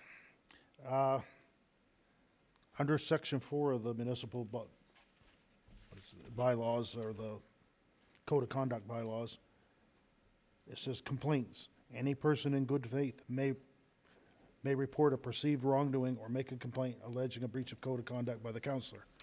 That is where we're at. The report or complaint shall be filed in writing outlining the nature of the specifics, which Counselor McKay just read to us. Depending on the nature of the complaint, this is where it gets back to us. Council may dismiss the report or complaint as invalid, request legal opinion regarding the report or complaint, request the legal counsel investigate the complainant and report to council through the mayor, or in the case of a perceived wrongdoing by the mayor, through the deputy mayor. And if the complaint is termed to be valid by the majority of council or through independent legal advice, council may impose sanctions defining the specific actions to be taken by a motion. So, what's council's pleasure? Do you want me to read that part first, or do you want to have the discussion first? Yeah. Okay, so we'll go. So, a letter of reprimand. Number 2 is requesting a letter of apology. Number 3 is requesting to attend training. Number 4, suspension or removal of the mayor or deputy mayor as official spokesperson for council. Number 5, suspension or removal from some or all council committees and bodies which council has the right to appoint members. Number 6, restricting the privileges of attending conferences and workshops at Eastern Charlotte's expense. And number 7, reduction or suspension of remuneration as council may deem appropriate. So there's 2 parts to this. We've got to decide if it's valid to act on, and then, according to which way we go on that, what our actions may be. Okay. Am I missing anything, Jason? Mr. Chair, may I have clarification on something, please? So it says that depending on, there are essentially 3 options. Depending on the nature of the complaint, the council there are 3 options that we can consider. When we consider sanctions, that's not until there's really recourse from, if council was hypothetically was to go through legal counsel to investigate this matter, this would be this is part 2. That's like a part 2 thing. Like what is the course of action on this? Just for clarification, council can deem that it is valid and move towards sanctions if it wishes. The bylaw, the way it's written, is that would, in order of a step, it would be like you said, a step 2. But council can say, we're going to move forward. This is valid. We're not going to dismiss. We're not going to send this to legal. If it moves to valid, then it can do that as well. Yeah. And then from that course, once we move this if we hypothetically was to move this to legal counsel, and they communicated their findings to the deputy mayor, who then communicated to us, then council would then decide what the sanctions are? That's the course? Okay. Correct, yeah. It would then move to old business and then be brought back out upon usually a report from our legal counsel. Perfect, thank you. Any other questions?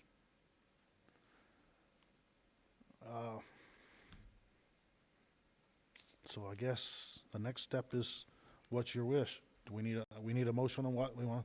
Councilor McKay? It would be if I could make a motion, is Yep. that what I'm doing right now? Yep. Okay, so I move that council request that legal counsel investigate the complaint and report to council through the deputy mayor. So we have a motion on the floor. Do we have a seconder?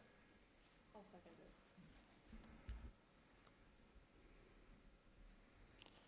it. Any questions? Councilor David? And for CAO, maybe you might not be able to answer this, but just in regards to some of this, for a mayor attending a conference, past practice, what has it been in? We haven't really had much for past practices. You know, if it's something that is expensed, then certainly that's outlined in expenses and monthly expenses. But we have had councilors or council members or mayors that have attended Fredericton Convention, for example, and that's just part of our regular expense. There's no pre-approval to anything like that. So, but yes, you know, as the mayor did mention, he did file with, in regards to his trip, he did file with myself, just a review of what he did, who paid for it, and there was no expenses to council. So my question would be, so in regards to the two complaints, our mayor was representing council. Was he not representing council at this conference in Ottawa? He was representing us? Yeah, he'd be using his title as mayor of Right. Eastern Charlotte. So as representing council, and the same with signing the letter for Irving, without us having any kind of input on it, that takes away our role as council to have any kind of input on maybe something we would like for him to say in regards to the Irving situation. I mean, maybe some of us on council were for it, maybe some of us on council were against it, but he took that away from us by not allowing us to have even an opinion. So it's the same with the thing in Ottawa. We had no idea that he was going. Yes, he did it on his own dime, which I think is great. However, speaking for council, and yes, I know he speaks out publicly in lots of things, but when he is actually going, speaking for council, I think council should have some sort of input, because therefore he's acting on his own. A man speaking on his own brings his own honor, but a man going and speaking for the people that he represents speaks for the honor of those people. So that is where my complaint comes from. Thank you, Councillor McKay. Is there any other questions, I guess, at this point? I just have one Councillor other Hill. comment. The mayor actually is the official spokesperson for the municipality, and he can speak, and the mayor is right in saying that he can speak on any issue. Regarding the issue of signing the letter and us not knowing about it, I do have a little issue with that, because it wasn't brought before council, and I think it should have been. Under Code of Conduct, Section 3A2, it says, conduct council business in an open and transparent manner that promotes public confidence and trust, recognizing that an individual councillor cannot exercise individual authority over Eastern Charlotte. So that's kind of backing up Lisa's claim, I guess, is what on page 2 of 7.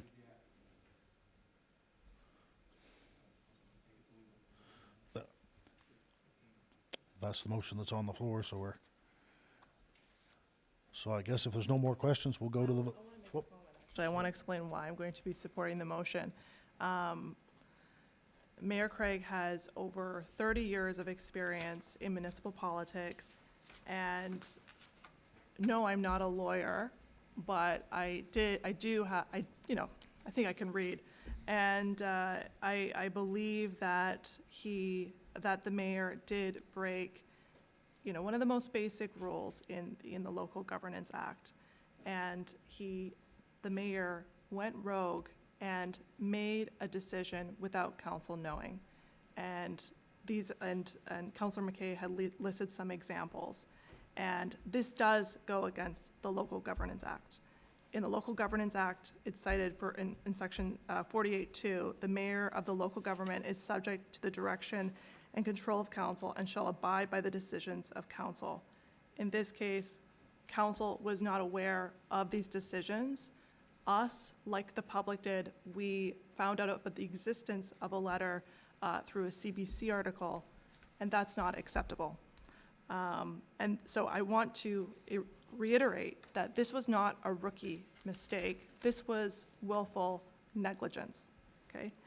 And the other part of your complaint, Councillor McKay, you had mentioned about a trip to Ottawa. This was another example in which the mayor had failed to communicate about this trip and failed to seek council's direction regarding that trip. At the time, we were working on a budget. We also had a regular council meeting scheduled. It is totally within council's right, if council wished that, you know, our mayor, the chair of our meetings stays and chairs our meetings, you know, these are pressing matters to deal with, we had full authority to do that, but we were denied that opportunity to make that decision. And I want to also reiterate, this is a council that supports local businesses, supports local economies, supports the agriculture industry. They are the backbone of our local economy. But this is not what it's about. It's not about support, like the question is not whether you support this industry or that industry. The question is good governance and procedure. And in this case, in my opinion, procedure was not followed. And yeah, that's all I have to say. So I guess if all comments and questions are done, we'll go to the vote. All those in favor of sending it to legal signify by saying aye. All those opposed, and I think it was unanimous.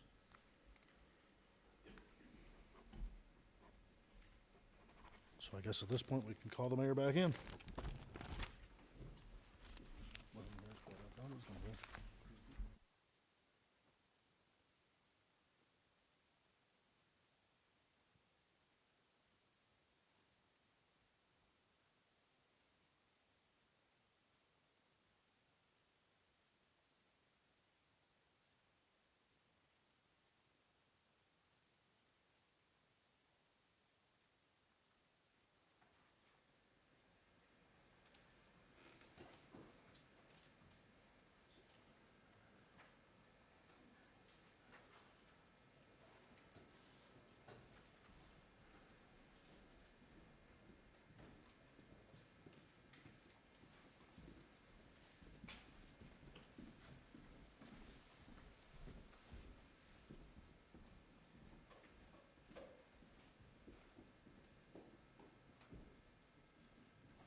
Okay, council, that brings us to 10H,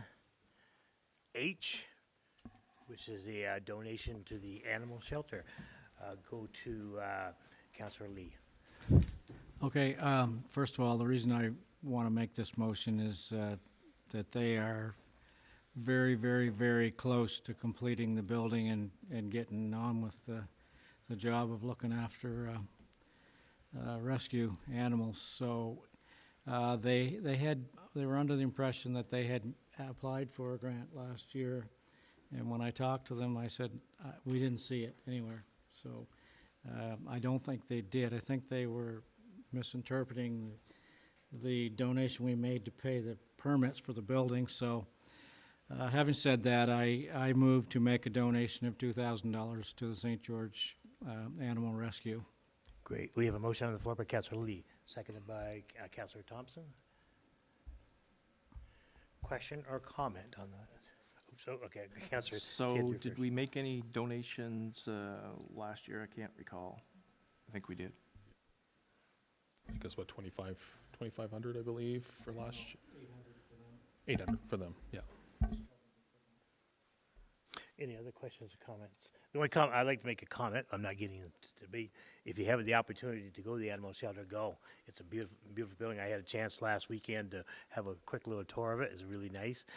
We're very fortunate to have that building here in Eastern Charlotte. So at this point, I'll look for a vote. All those in favor of the motion signify by saying aye.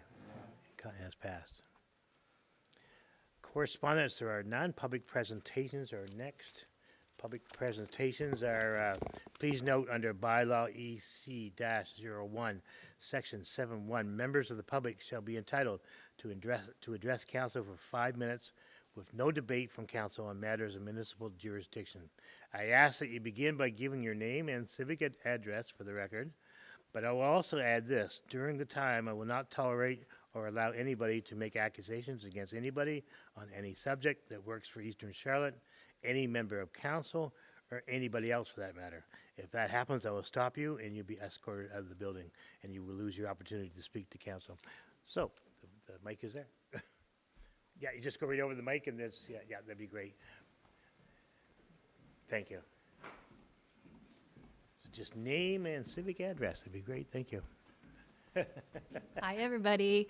My name's Janie. My civic address is 75 Pocalogan Causeway Road. I'm here on behalf of the Eastern Charlotte Chamber of Commerce. And I just have a little note to read to you all. First of all, thank you very much for allowing me to speak tonight. This is my first time actually attending one of the council meetings. I've seen you on TV. Thanks so much, Vicky and CHCO. You're amazing. It's really cool to be able to like turn on your television and see all of us local people there. That's great. We have a few exciting things underway at the local Chamber of Commerce. We have a bond spiel coming up on the weekend of March 13th and 14th. So if we have some curlers out there, or anybody who likes to curl, invite you all to come down and join us. It's going to be at the St. George Curling Club. And we are looking for some teams, so please let me know if you are interested in that event. Secondly, we're also looking for a part-time administrator for our chamber, and we're looking for somebody familiar with our region who's organized and super interested in connecting with local businesses. Again, if you are interested in that kind of position, or if you know somebody, let me know. Lastly, we continue to welcome new members and board members. The chamber offers valuable benefits, including access to the chamber plan, and that helps small businesses access affordable health care and insurance options. And it also offers opportunities to connect and collaborate and support each other through events and networking. At its heart, the chamber is about bringing people together and supporting the businesses that help our communities thrive. We're excited about what's ahead and super grateful to work alongside Council in supporting a strong and vibrant Eastern Charlotte. Thank you all for your time. Thank you. Great, thank you. And anybody else? Yeah, go right, yeah, right up there, Lori, that'd be great, thank you. Just easier to get you with the camera there. That timer's gonna make me nervous, I'll take you back to it. Laura Lee, You're all done, it says right there, time expired. I didn't start yet. I'll get a bit in before it starts. My name is Laura Lee Carrier. I am at 167 CK Justice Lane in Penfield. And I just want to say good evening to your worship and members of council and guests this evening. I want to thank you for giving me the opportunity to speak this evening. I am just here, I want to highlight a growing challenge in our community, which is the lack of adequate facilities for our nonprofit sector. So I specifically am representing the Community Living Center, St. George and Area Food Bank, Repeat Boutique, and as well as many other NPOs that I've been speaking with in this region. And there's a lot of us.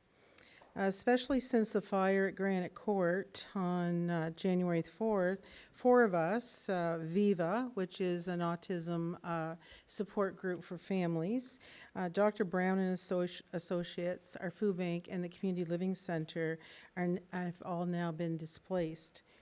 And even though Atlantic Baptists are assuring us that our spaces will be secured and are welcoming us back to be there, we're very grateful for that. And we had a great little community there for sure. And we're there for a long, long time. The problem being is that none of us have enough space there.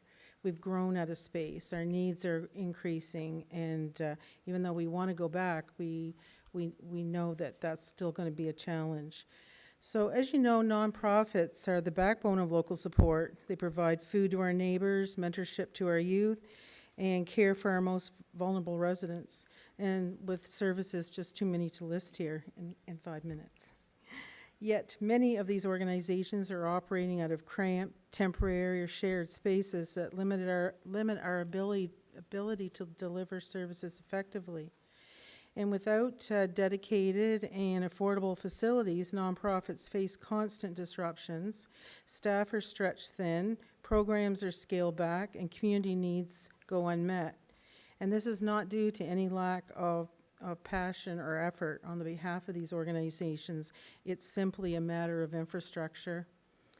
We cannot expect our organizations to meet rising demand if they do not even have a stable place to work from. In our instance, we're facing a lot of increased demand, mostly because of the number of people who are now labeled as being on the spectrum. We find we have a lot of young adults who have all kinds of great skills and abilities and talents, but just need support to navigate the workforce and other social relationships and things in their lives, and they require that support kind of on an ongoing basis. And we're seeing a huge rise in that. I know our food banks see rises in poverty and the use of food. So we are just looking for a place to work from. And like I said, we're constantly being faced by increased demands. And I guess my whole role here is I just kind of want to plant a seed. I've always been kind of a dreamer. I like to dream things and then try to make them happen. And I really want to urge council to consider some solutions that can provide long-term sustainability bases for the nonprofit sector. And we're looking for like a central service complex that could easily accommodate a modern service library. I'm dreaming of that. I'm thinking of the library. We need a modern MB library that could attach and involve like a hub the rest of us. I mean, when we look at like the food bank and the thrift store and community living center, we're paying about $6,000 a month in rent. That's a good revenue stream because most of the nonprofits are pretty secured in their ability to pay rent. We're usually government funded. There's services that are essential, so you know we don't often disappear. So there's a good source of. But right now, there doesn't seem to be, we will likely go back to the Atlantic Baptist unless this could get built really fast. And we just don't see there's opportunities for things like, you know, creating hubs in our community and, you know, taking inventory of the infrastructure that you have so that we could, you know, see where we can go. There just doesn't seem to be any place to go. And I know with our board, they've been very active and in meeting with the province and with other groups. We've been talking to people who may be selling buildings, and we just are coming up empty. There just doesn't seem to be, you know, and we know that the YMCA, who's much needed resource for our area too, is looking for space. So it seems to me that we can't find this to put together. We're going to have to create it. I'm asking you to build it. Good. And I think we have, you know, lots of resources too, because, well, right now I'm just working with a group of very Indigenous young people with the Renaissance, the UMB Renaissance College. And it was funny because they approached me right after the fire. We're looking to do a project with us, and they wanted to look at overcoming a major community challenge. So I thought, might be a good one. So they're kind of on board, and I do believe they're going to be meeting with council sometime next week to go over some of these ideas. We also work really closely with our own community boards and partners. I think we can bring the resources. I have no idea about a plan or a budget or anything. I'm just here to try to plant this seed and hope that this will be something that'll stay with you. I see I've worked in this community for 42 years plus, well, in this industry for 42 years, many more other years, but I've never seen anything be built for Eastern Charlotte. You know, I see almost every community in New Brunswick gets rec centers and cuplexes and things. We've never gotten anything, and I wonder why. Like, and isn't it our turn? Shouldn't we be getting something now? Well, And thank you I very think much, Laura. I have to catch you. You've been expired for a while. Oh. Believe it or not. But I hate to tell you, but I thank you very much, and I tell you the work you do personally for the community living group, you deserve a lot of medals, and we appreciate everything you do. That group makes my heart go every time I get the opportunity to go visit and talk to them. Exactly. Thank you very much. I appreciate it. Anybody else tonight? If not, I'm going to go to council. I'm going to go to my left, Deputy Mayor. Very slow tonight. I guess I thank everybody for coming. I appreciate everybody's patience with my muddling through Yeah. the last section, so thank you, everybody. Counselor Thompson. Counselor Dedirakis. Deputy Mayor, I think you did a great job chairing for that period of time, so don't be too hard on yourself. Laura Lee, you hit it right on the head. It seems like our municipality is getting passed for provincial funding quite regularly, and I want that to change. I don't see why we don't have the same opportunities as our neighboring communities, as the neighboring municipalities, why we don't have the similar support, but that needs to change. I don't want the province, I want the province to know that, one, we exist. I want the province to know that we're willing to work with them, that we're willing to sit at the table with them, and that we want a piece of that freaking pie, right? Like, all these other communities get to savor on that slice. We deserve that slice too, okay? And yeah, I'm just gonna say it again, Eastern Charlotte deserves better. We don't have any, like, we're running dry when it comes to existing infrastructure. You mentioned the YMCA. You mentioned the need for community living, for the food bank. We don't have a ton of options in our community. We have to get something built. And one of the ways that we can ensure that happens if with sufficient provincial support, which we deserve. Counselor McQuarrie. Counselor Lee.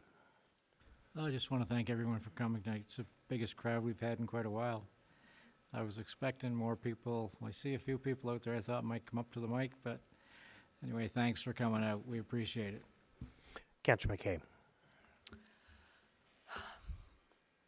First of all, Laura Lee, excellent. I 100% agree with you. And Councillor Dedirakis, yes, absolutely. I guess what I want to do as a councillor is apologize to the residents of Eastern Charlotte, because I feel I have failed you as a councillor. I was not political when I ran for this office. I had delusions of grandeur that we were just going to come in the 4 years and things were just going to, we were just going to change the world. And call it my arrogance, call it my pride, whatever. I've been humbled. I found out over these last 4 years that things don't happen. There's so much political red tape. You know, funding is ripped from us. And as far as the whole code of conduct thing, I found out just recently, and I didn't realize this, that things were supposed to be done openly and transparently. And there have been a few code of conduct things, one about myself. And it was all done, it was done privately. And I apologize. I didn't know. And that's on me, because that was I should have done due diligence as a councillor and found out that things were supposed to be done the other way. So I apologize to the residents of Eastern Charlotte for my part. And moving forward, I will say it again, I have worked with the best people on this council. I've said it before, and I will say it until I take my last day here. I will not be running again. But I really hope that all these councillors, because you have a great council here. And I just want to thank you all for coming out. You have been wonderful over these past 4 years, and I appreciate you all. Yeah, Counselor Tidd. I'd like to thank everyone for coming out tonight also. I just reiterate what a few councillors have said across the table here in regards to provincial and us getting a fair slice of the pie. It just seems like every time we turn around, we're getting stumped, whether it's childcare and the funding that the province was going to give us, and now they backed that down. whether it be communications from a health center, finding out it was going to 5 days a week, and talk about reading it online. That's where this council read it, or that's where I read it. So, you know, and it's not that we haven't reached out. Our CAOs reached out through letters, correspondence, and we've got a 2 or 3 line email back. So, you know, I think some open dialogue with the province has to take place. And, you know, we're willing. We're sitting here. We've done everything that we can do, and hopefully they'll take us up on some of that offer, because it's pretty discouraging to sit around this table when we can't get the other party at the table. Thanks. Great, that ends that, and that brings us to number 14. Date and location of the next regular meeting of council is March the 18th, right here at 7 o'clock at Macadavic. I need a motion for adjournment. Deputy Mayor, thank you.